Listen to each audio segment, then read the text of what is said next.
মুসলিম বিশ্বের অন্যতম শক্তিধর দেশ তুরস্ক বহুদিন ধরে বাংলাদেশের পাশে রয়েছে। স্বাধীনতার পর থেকে ঢাকা আঙ্কারার সম্পর্ক প্রতিরক্ষার সহযোগিতায় এক অনন্য মাত্রা যোগ করেছে।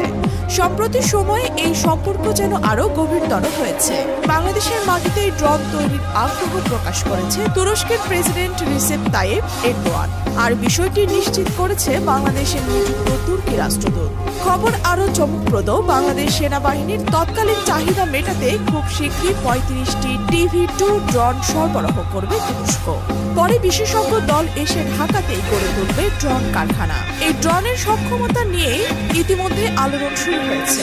মাত্র ২ শতাধিক ড্রোনই নাকি গোটা বাংলাদেশকে নিরাপত্তার চাদরে ঢেকে ফেলতে পারবে। সীমান্তে টানা নজরদারি, দিনে আলো হোক বা রাতের অন্ধকার, শত্রুর গতিবিধি এড়ানো কার্যত অসম্ভব হবে। আরো ভয়ঙ্কর দিক হলো এগুলো শুধু প্রতিরক্ষামূলক নয়, আক্রমণাত্মক অভিযানেরও উপযোগী। অর্থাৎ ভারতের সামরিক স্থাপনাতেও সরাসরি হামলা চালাতে পারবে বাংলাদেশ সেনাবাহিনী। এমনকি ৩,০০০